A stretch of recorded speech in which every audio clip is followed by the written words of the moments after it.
Good day, everyone. Welcome to today's episode. I am Poonam Dungerwal, founder and host of Supply Chain Spot, a podcast that features thought leaders and industry experts from the supply chain industry. I'm very thankful to all of our listeners for your likes, love, and support. Our first episode got lots of support from all of you viewers. I'm super excited to tell you that we are now available on podcast channels like Spotify, iTunes, Google Podcast, Alexa, Ola Play, Wink, and Geo7. Collaboration is a new way to go ahead, and we are going ahead with you guys. Supply Chain Spot is being sponsored by Export Mine, a global trade data company. Today we have a very special guest. He is someone I know, I admire and respect greatly for his personal grit and exemplary track record. I've known him for over 3 years and I can personally attest to the wonderful work ethic he possesses and continues to display. There's definitely something to take away from Vishal today. Vishal is the senior director of iMark Company, a company that works globally to transform businesses by providing innovative intelligence and strategic insights. They have developed specifically tailored tools which position their client and partners to be industry forerunners and ensure that they have all they need to take smarter decisions and remain ahead of the market curve. Vishal, welcome to Supply Chain Podcast. I have known for you for quite a long time. Please tell our listeners something about you. Thank you so much, Poonam. And even I didn't know so much about myself the way you described me. So thank you for that.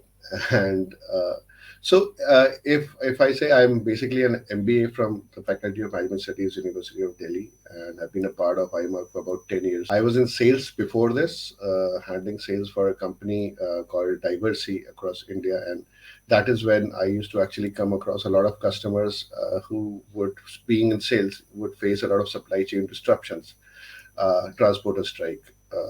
It could be something like, for example, I don't know if you're much aware of, you are almost a North Indian. So we have these Kawad Yatras, if you know, in the north, when the entire route between Haridwar and Delhi gets shut off. So I always used to face those challenges, and you'll have customers really reaching out to you and saying that, boss, where is my product? Why has it not reached? And I would literally pick up cans from my warehouse, put it in my car, and try and navigate my way across. So, of course, I came across that. And that is when we also thought that why not see on how we could possibly meet up to these challenges, especially challenges that come across in terms of supply chain. And that's when we started off with IMAC. IMAC, which was predominantly a market research company. And then we also tried to get ourselves in the procurement space. Now we work with uh, almost all the Fortune 500 companies, giving them insights on procurement or even market insights as such. We have developed tools like you rightly pointed out, and there are tools which help our customers forecast on supply demand shortages, forecast on what will actually happen in the future in terms of prices, and basically plan better. Got it. Got it. So we really appreciate of your journey, that how iMark started and how you have been serving the industry. So I believe our viewers will be taking so much from you because you have a stellar career with over 19 years in your industry, and you have continuously made a significant impact in the various businesses and sectors you've been involved with. So being a strategy specialist, can you tell us a little bit about what it takes to design the forecast efficiently and take the right decisions, and how can one be sure that they have taken the right decisions? Absolutely. So forecast is, it's like to believe it or not to believe it, right? So you have fortune tellers. The moment they see you at the palm of your hand and they tell you how your future will be. So we call ourselves fortune tellers, but then we are more scientific compared to that. So we don't look at the horoscopes and say, oh, there's going to be a supply chain disruption coming up. So we actually need to get a lot of insights to do a market research forecast. Insights like how the market would behave. Now, if we are looking at, say, the car industry, right? So we would need to understand on exactly how the steel or the metal industry would behave. If we are looking at, let's say, the detergent industry, we would need to understand how the the raw materials that go in, sodium sulfate, soda ash, how that would behave. So so in order to make any forecast, and then when you're looking at, let's say, detergents also. So apart from soda ash and sodium sulfate, something totally unrelated, which could be crude oil. So crude oil is actually a raw material, which is a raw material of almost everything that we use. So you basically need to have a clear understanding of the market on how things would be, collect a lot of data.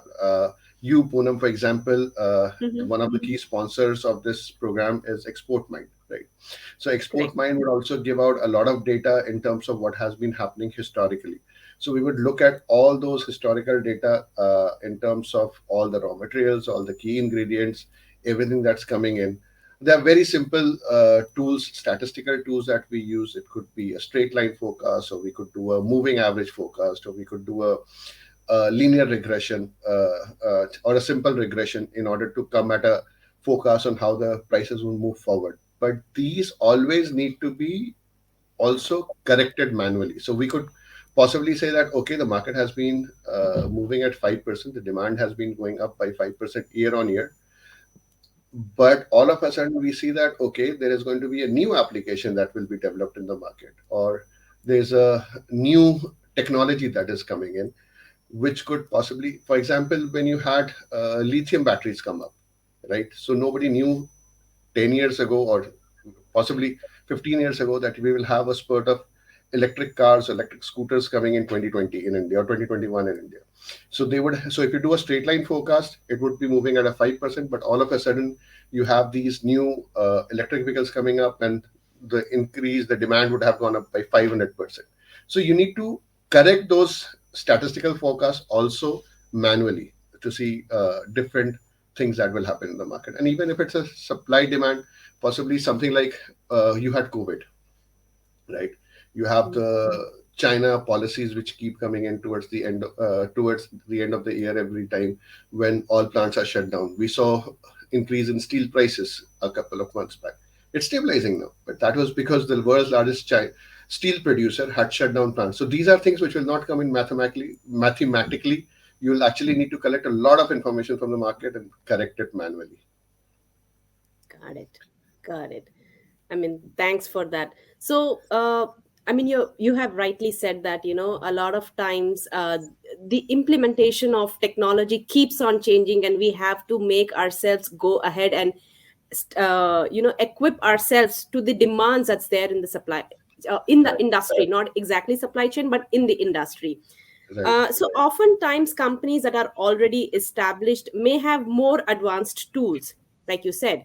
So that may put them ahead and make the decision making process a little bit less challenging. So you have worked with Fortune 500 companies, and you have some experience with startups as well.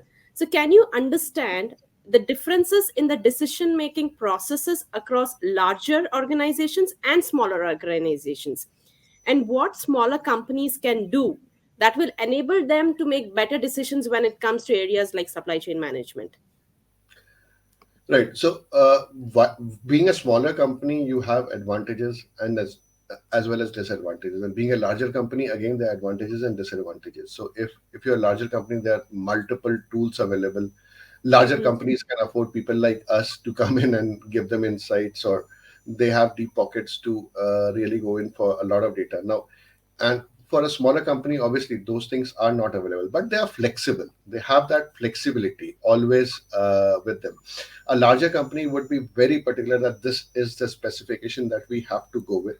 I'm not saying that the smaller companies will compromise on that, but Mhm. the decision making is always faster. If they need to change a supplier, the decision making process happens very quickly, and they are able to do that, which I generally feel is a little bit more difficult when it comes to a larger company. For a larger company, and I'm not just talking about my customers, even the companies where I worked in, creating a vendor itself is a huge mammoth task. So if I have to have a new vendor in, it's going to take 2 months for the vendor approval process to come in, by which time a smaller company would have possibly already produced and supplied. But yes, they have access to tools. They have muscles with which they are able to hedge or do future buying with smaller companies, generally because they don't have that. buying or that capacity to buy or those deep pockets. They generally don't go in for future buying. So obviously, that disadvantage is always there. But they're generally able to make quicker and faster decisions because red tapeism is lower. The processes are simpler. But when these companies become bigger, then they also evolve into different things. So comparing a smaller company with a larger company in terms of decision making, yes, it's faster in a smaller company. Comparing in terms of technology use, it's always uh, better in larger companies. Now, if we talk about using technology, technologies are more or less the same. It's more or less like somebody could be having access to prices through a database. Somebody would be having access to prices through relations. So, how is the market moving? They'll possibly try and get that data on their own. But I think both know what will actually be able to pull their business together. Got it. I appreciate your answer. I mean, knowing all that is awesome. So, considering trends such as that, so what are some of the ways data analysis can have a huge positive impact? And with the COVID pandemic we all just experienced and you spoke about earlier, so I'm sure more and more companies will see the relevance of forecasting and making future proof plans. So iMark offers creative tools to its customers and partners as well that equip them with the right information they need, like the techno-economic feasibility report and things like that. So talk to us about some of the ways proper data analysis is beneficial to the supply chain of a business. Right. So, number one, like you rightly said, and we would all agree, a proper data analysis lets you understand exactly how the market would be behaving in the future. So, if it's supply chain, I know that the market will move in a particular direction, and I could plan for it right now in advance because I know this is what might happen. It does happen. Like for example, the pandemic was a peculiar situation which nobody saw coming till obviously late of 2019. So everybody, whether it be us or our customers, everybody's forecast went haywire. But it's over now. COVID, while yes, it's still there, but in terms of industries, we've learned how to move on with it. Car sales, which had stopped, are back on track. Industries which had shut down are reviving again. And I guess by the end of this year, everything should get back to normal. We'll start learning with it. But at the same time, on a day-to-day level, you need to understand exactly what is the data that will drive your business. Of course, nobody can predict that COVID will come in, but we all know that uh, let's say for example a new industry is coming up or a new factory is coming up, and that is these are the insights that we generally use when we are forecasting our own data. So like I told you in the beginning itself, we've got mathematical or statistical models that we use in order to make forecasts. Those forecasts are generally corrected. Now, as a layman, I'll think that the market is growing at 5%, Mhm. and the market will keep going at 5%. So, and that's where my prices will also move. Now, for example, the fertilizer industry. One of the biggest examples is the fertilizer industry. There's a there is I'm not sure about right now, but till some time back there was an acute shortage of phosphorus because China had decided that they will not allow phosphorus to move out of the country, because of which phosphoric acid was facing a huge shortage. Had this already been planned, and there were news articles already in advance, people could have been more proactive in trying to understand where else can I get rock phosphate from, where else can I get yellow phosphorus from, and or possibly hedge or buy in advance just to understand that yes, these are things that would come. Generally, we see a lot of people towards the end of the year, despite the fact that it's been about 3 to 4 years now, at the end of the year, struggling for a lot of raw materials that comes in from China. We know that every year at the end of, and our forecasts are always like, if we have to forecast the prices towards the end of the year, October, November onwards, it will always be going up. And then Jan, Feb, we will again bring the forecast down, or will bring the prices, or the supply would possibly increase. Mhm. So these are data tools that we, or the market insights. We've got people, or most of the companies would have people or sources of data on ground in China. They would collect that data and give it. Uh, Supply chain managers are very good at their jobs. Production managers are very good at their jobs. Marketing guys are very good at our jobs. We know we are good at our jobs, and This only helps them do their thing better. So of course data is a key to everything. Agreed. I mean, I agree with you. Data is the key for everything. So, Vishal, you spoke about things like data modeling, financial research. There are also other things like country entry strategy, social and rural research, and import export data that you've already talked about. So, you can map about strategic blueprints for companies that consult you, that consult iMark. So, how are some of the ways that you have handled a swift changing data set? So, I can imagine with due diligence, you can maintain a pretty stable and reliable data set so that analysis is near perfect when you have a stable environment. So, Right. but what of when you operate in an environment such as pandemic, where there is lots of uncertainty, lots of fluctuations in terms of imports and exports? So, what are some of the ways you would coast guard against failure and ensure that the data used in the analysis is still potent? Right. Now, you are absolutely correct. And like I said earlier, we always used to be very confident about our forecasts, and we would say that our forecast, with a fluctuation of about 10%, if you forecasted a price increase, it would increase, and with all the customers that we've worked with. But that's generally on the short term. So there are two types of forecasts that we would generally do for a customer.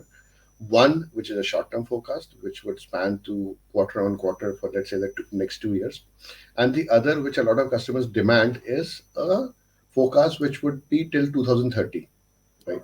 So obviously, the accuracy for a short-term forecast is always higher, and for a long-term forecast, it will always be lower, right? So sitting now, we could possibly make a mathematical model and say that 2030, this is how things will behave. We would possibly know that these are the plans which are already in pipeline for additional supply, and this is how it would go. But for short term, like when the pandemic hit, we were making forecasts almost every month. So every month we would think that, okay, this is when the plants would open up, but there would be new restrictions that would come in. Because if you remember when in India, when the Janta ka curfew was coming in, Announced. everybody had Correct. thought that possibly 1 week or 2 weeks is maximum that supply chain would be disrupted. But that is something which went on for months together. It went on for 3 to 4 months. So we were actually changing our forecast every month, trying to come and give a better forecast, try and collect more data on what is happening in the market. Then we started making our own forecast on what time will the peak in the country come at, and how can we correlate that peak with our own forecast. So because the first 2 months we were relying on government data, that okay, or the data that was coming from the market, that it's a matter of 2 more weeks, it's a matter of 3 more weeks. But sooner or later we realized that it's a matter of a couple of more months. So we made our own model. So that's where you start doing the correlation modeling. So we tried to make our own model in order to understand when would the country peak and when would it start declining at the current levels, which was more or less in line with the models that were coming in from IITs and IIMs at that time. And then basis that we started making our own forecast on a regular basis, which was being updated. Even today, if you see our website, you'll still see a blink on it saying that all our reports are updated to COVID-19, right, or the Yes, I market did curfew. see that. So all the reports, even now, till now, we've been updating, considering that okay, 2020, this is how the market will behave, and most market research companies were pretty proactive in that. This is how the market will behave. This is what is going to happen in terms of whether it be supply chain or it will be in terms of demand. This is how the market would go down, and then we started making our forecast for the future years accordingly. That this will be the recovery phase, and this will be the normal. This is where it will normalize and grow. But yes, the frequency of forecast always increases when you are in a situation like this. And in my lifetime, this is possibly the second time that this has happened. The first time it was when the China blue sky policy had kicked in. Oh, great, great. So, as you said rightly, like it's better to have a plan than no plan at all when you're Right. working in this kind of an uncertain environment. So, with the diligence that you have embodied, I can see why your insights are so very pernicious to the ignorance of anyone listening. Anyone listening to you, anyone listening to iMark, your reports, and everything. The advanced technical tools that iMark offers that is supported by other secondary research. So, are there any similarities that's observable across different sectors? So, when considering a geographical location, cultures, and varying time zones, can a consumer, for example, in India, is said to be the same with the consumer market in the United States? I mean, if there are any variations, why do you feel so? I mean, if I'm talking about the purchasing pattern or supplying pattern or importing patterns.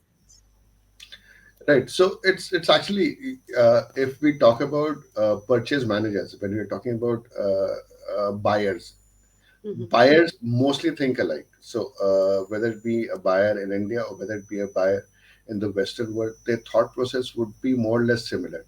However, when we talk about developed markets, especially Western Europe or markets like North America, basically they Hmm. rely heavily on data which is coming in from even a small family company would want to have a company like iMark or our competitors that I'll not name in the show are for obvious reasons again. So they would obviously want somebody guiding them in terms of what is happening in the market or how the market forecast would happen.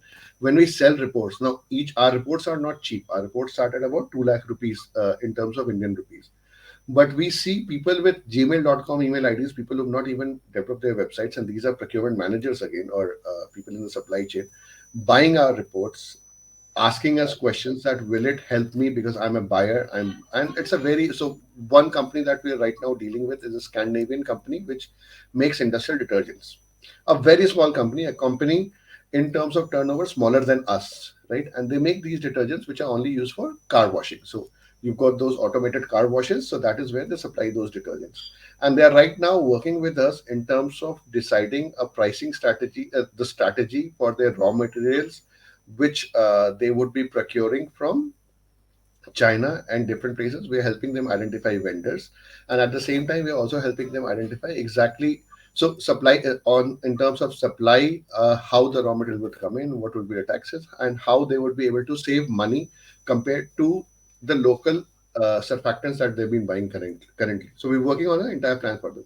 Now, this is a company that is smaller than us also, but they are interested and they know that the value of data. Now, if we talk in a similar way with a customer in India, we have, or again, I will not just say India, but more like countries in the beyond Eastern Europe.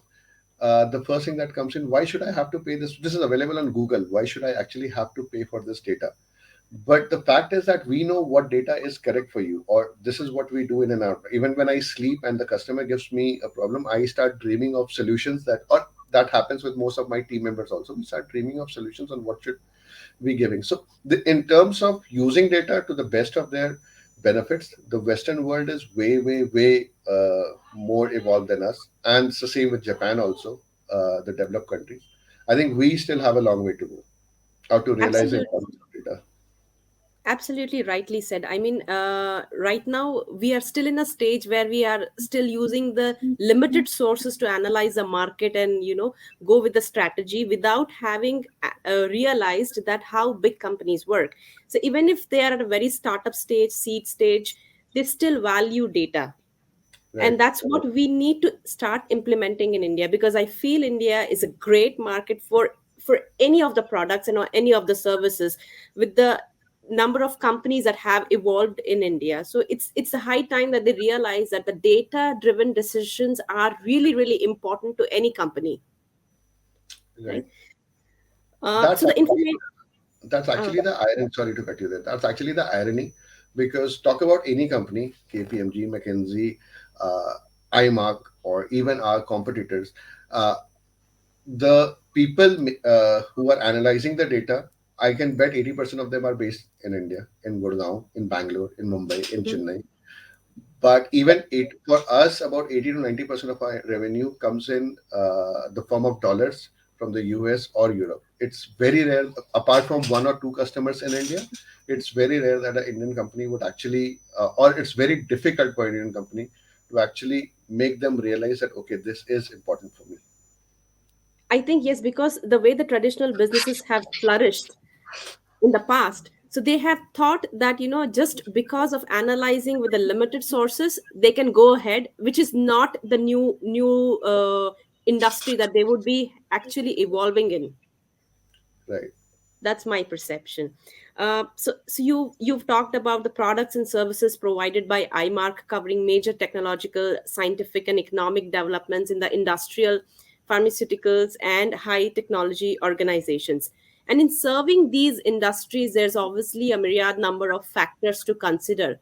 So there are varying products of varying importance. So how much does supply chain vary across different industries or different sectors? So if I talk in that term, of course, if we talk about different industries which are more dependent on products that is coming in from outside the country, right? Like for example, if it's the detergent industry, for example, or if it's the paint industry, for example, a lot of raw material actually gets imported into India from countries like China, like soda ash, sodium sulfate, a lot of surfactants which are not manufactured in the country, and we are highly dependent upon the biggest example right now, microchips, right? So if XUV 500 has a waiting period of 1.5 years, 700, sorry, has a waiting Yeah. period of 1.5 years, that is because mainly because of the microchips that they use. So every industry obviously has its challenges, but industries which are more dependent upon the raw material coming from within the country have a competitive advantage compared to, or even companies rather, who like use 100% make in India, right? So they always have a competitive advantage compared to the industries which are highly reliant on products coming in from outside. So if you've got chips which are coming in from outside, the automotive industry will always be so, and that is why we've got. I was reading in the newspaper about a month back. We have about 1 million cars which are still waiting. People who are waiting for their cars to be delivered. About 1 million people. That is mainly because of the chip shortage. But if you have something which is quite simpler, like for example, the textile industry never, except for of course the sales went down because of COVID, but they were not facing a supply chain shortage. They were actually sitting on tons and tons of raw material that they had to use. And of course, now things are getting back to normal. The furniture industry, for them, it's a much easier process. But and again, like I said, the industries that are reliant on, it's not about categorizing industry as an automotive or detergent or durables or anything. It's more about where is your raw material coming from. If it's coming locally, it's easier. If it's coming from outside, it becomes more difficult. If it's coming from within your city, it's even more easier. I mean, very rightly said. I mean, that's very, very insightful. Thank you so much. So far we have been able to cover germane subjects pertinent to the success of any supply chain, and it has been a very productive talk from what we've talked about so far. I understand there are focal pillars any business must endeavor to uphold if they want success. So there are core principles that covers a range of sectors, from agriculture, logistics, healthcare, financial services to retail, tech, and construction. So, what would you say is a crucial step to gathering accurate data for analysis? I mean, would it be employing just the technological and the ICT tools, or actually doing the legwork the old fashioned way? So ICT tools obviously is something very important, and it's like if you have ICT, if you have tools coming in, like where you already have ready subscriptions and data is coming in, and somebody else is doing the legwork on your behalf, you have Mhm. information coming in. Of course, AI cannot predict everything. A lot of people have now become reliant on AI that feed it data and it's going to give you the answers to what is going to happen in the market. It can't give everything because nobody can, even AI cannot match with the human brain. So, of course, doing legwork and understanding what is actually happening in the market, data could be misleading. Somebody could be just importing products in and holding it. The import export data might be saying that, but the actual fact could be entirely different from that. So, obviously, ICT tools do help, but tools, like I said, we make forecasts based on correlation models or regression models or time series forecasts, but they have to be manually corrected either by doing the legwork or by gathering actual insights that are happening into the market to actually correct that data and give the right picture. Got it. So, in when you talk about the legwork that you have to intervene in the AI models, so can a rookie understand this? I mean, does the process require any special training to be able to make the proper usage of data collected, or some ways one could get a better data collection and analysis, especially when it has to do with supply chain management? So of course, a rookie can understand this. It's not so it's totally depends upon how the data is being presented to you, and this is going back to your previous question on how do ICT tools manage. Now, if we talk about ICT tools, if I say in more like if I talk about ICT, I'll rather use the word visualization tools. So when you have visualization tools handy like Tableau, Power BI, Google visualization tools, so these tools actually, at the look or the click of a button, there's tons and tons of data in the background which has been collected, rendered, corrected, and put in. The user, if I give you an Excel sheet with 10,000 rows of data in it, you will, as a rookie, probably you'll just be scratching your head and thinking, why what am I going to do? First, the moment you open it, your laptop will say, what are you opening? It will take an hour to do that. And then after that, you'll go line by line in order to understand that data. This is where we come in, and that is where we actually take that data, use the different types of tools, and present it in a way that even when my son sees it, obviously it requires some amount of specialization, but even for my son, if he has a basic understanding of understanding graphs and seeing exactly what things are happening, he can look at that 10,000 lines of data in one shot and say, okay, this is what is happening. Analyzing it and implementing it, yes, you would need some amount of strategies and you would need strategy experts, but the basic things can always be done with the help of different tools, which helps people understand more easily. Great, great. I mean, that's really helpful for everyone listening that though you have data sets with you, but you still need to have an expert advice on how to use the data. It's not just having the data, but how to use the data to make it more beneficial for your company. uh, Vishal, you have like you worked in variety of clients from different countries, and it's true that always following the numbers will get you the clear pattern all the time. So, have you ever landed where you weren't expecting what you where you followed the normal data analysis procedures, or you would advise always to be always follow the numbers, especially considering the sensitive sectors you operate in? Was there any change in the pattern that you use with any of the client from different countries? Do you mean change in the pattern because of different clients, or are you saying change in the patterns because of foreseen circumstances? It's the change in the pattern due to different clients. Maybe a client from India has another perspective, a client from US has another perspective.